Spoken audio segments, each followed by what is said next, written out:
Punjab police ने शुक्रवार को दिल्ली में आकर बीजेपी के नेता तजिंदर सिंह बग्गा को गिरफ्तार कर लिया। अब जब गिरफ्तारी हुई तो दिल्ली से लेकर हरियाणा और पंजाब तक सियासत गर्म हो गई। नेताओं के बयान सामने आने लगे। हालांकि ये कोई पहला मामला नहीं है जब तजिंदर सिंह बग्गा का इस तरह से सामने नाम आया हो। इससे पहले भी कई ऐसे मामले रहे हैं जिनमें तजिंदर सिंह बग्गा शामिल रहे हैं, उनका नाम शामिल रहा है। तो ऐसे कौन कौन से मामले हैं, चलिए आपको बताते हैं सिलसिलेवार तरीके से।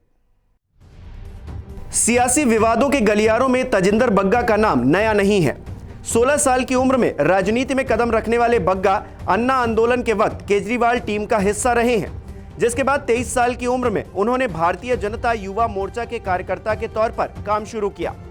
बग्गा ने भगत सिंह क्रांति सेना नाम का एक संगठन भी बनाया। बग्गा का नाम अब तक कई विवादों में सामने आ चुका है।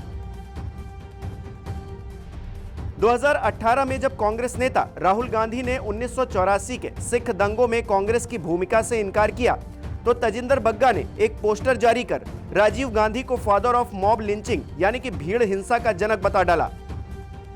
तजिंदर बग्गा ने कहा, सब जानते हैं कि राजीव गांधी 84 के दंगों के कर्ता धर्ता थे। उन्होंने दंगे में अपनी भूमिका ये कहते हुए स्वीकार भी की थी कि जब बड़ा पेड़ गिरता है तो धरती हिलती है।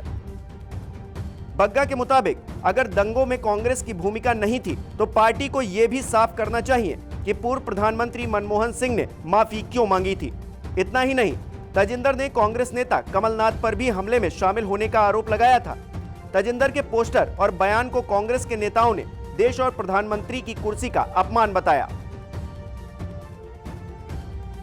तजिंदर बग्गा के सियासी किस्सों की लिस्ट यही नहीं थमती।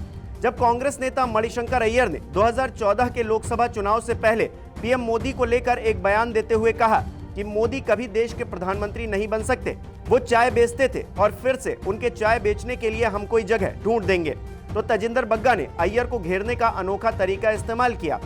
बग्गा ने चुनाव से जुड़ी एक कांग्रेस मीटिंग के दौरान उनके कार्यालय के बाहर खड़े होकर चाय बेची और इस तरह मणिशंकर अय्यर के खिलाफ अपना विरोध दर्ज कराया। इसके अलावा वरिष्ठ वकील और टीम अन्ना के सदस्य रह चुके प्रशांत भूषण को 2011 में भगत सिंह क्रांति सेना के अध्यक्ष तजिंदर बग्गा ने थप्पड़ मारा था। दरअसल भूषण सुप्रीम कोर्ट परिसर के सामने अपने ऑफिस में बैठे थे, तभी भगत सिंह क्रांति सेना के कार्यकर्ताओं ने उन पर हमला कर दिया। जानकारी के मुताबिक भूषण ने जम्मू कश्मीर से सुरक्षा बलों की वापसी की मांग की थी। साथ ही उन्होंने जनमत के आकलन के लिए जनमत संग्रह कराने की भी बात कही थी। इसी बयान की वजह से भूषण पर हमला हुआ। हमले के दौरान तजिंदर बग्गा और उनके साथियों ने कई पर्चे भी फेंके, जिसमें भूषण पर मानवाधिकार के नाम पर देश की एकता पर हमला करने का आरोप था। साथ ही उन पर संसद हमले के दोषी अफजल गुरु और मुंबई आतंकी हमले के दोषी अजमल कसाब की मौत की सजा का विरोध करने का भी आरोप लगा था। तजिंदर बग्गा इंग्लिश की फेमस राइटर और समाज सेवी अरुणधति रॉय के एक बुक शो में भी हंगामा कर चुके हैं।